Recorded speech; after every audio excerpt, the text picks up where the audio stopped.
सफैलायबाय जोंना बैसागो बोथोरनि खाम दाननाया जाफिनलायबाय जोंना दा जोंनि खामा गंबेसे कमप्लिट जाखो आरो माबायदि जाखो बेखौ नायनानै लादो आं देखायनि र'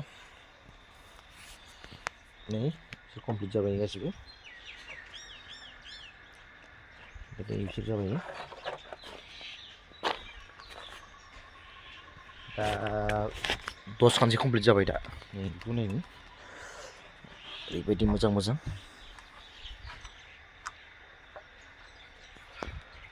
आरो बिथिं दंबावो बिथिं कमप्लिट जायाखैनि नै बिसोरो नै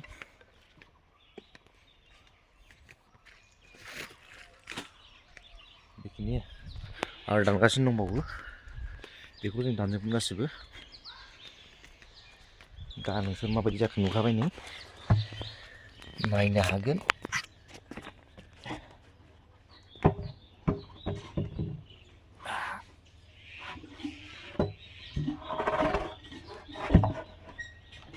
नुखाबाय दा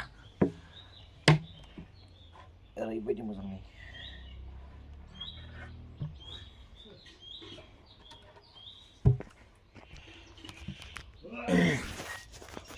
जुदि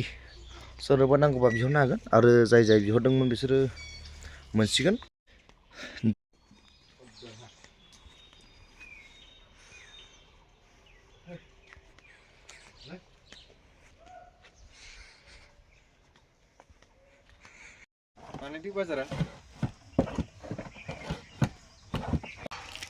ओरै होगासिनो दं नै आसलफ्रा नै चेन्ज खालामहरदो बाय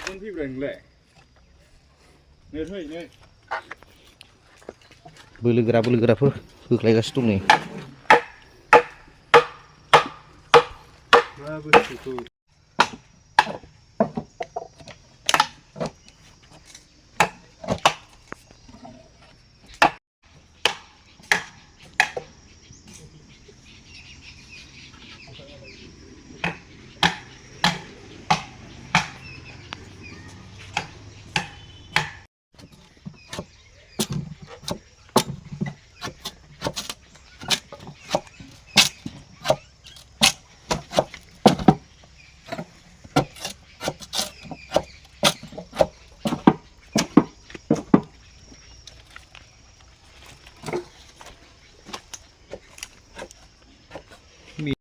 दा सोरनो नांगौ गासिबो कन्टेक्ट खालामलायदो बैसागोनि सिगां हायोबा कन्टेक्ट खालाम मानो होनबा जों बैसागो जुदि खाथि सफैयोब्ला जोङो माने हास्लाबा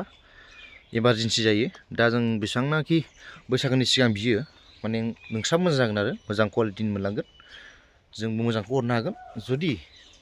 नोंसोरो बैसागो खाथि साननै सानथामनि सिगां बियोबा जों माने हास्लाबनाय नङा हाखु दाखु जागोन बिनि थाखाय हायोबा एसे एडभान्स बिहर दा अर्डारखौ बोरै खालामो होमबा जोंनि कन्टेक्ट नाम्बाराव कल खालामबानो जाबाय आं कन्टेक्ट नाम्बार होगोन बेयावल' कल खालाम होमबानो जागोन आरो होमबा आंनि भिडिअ'आ बेखिनिसै बाय बाय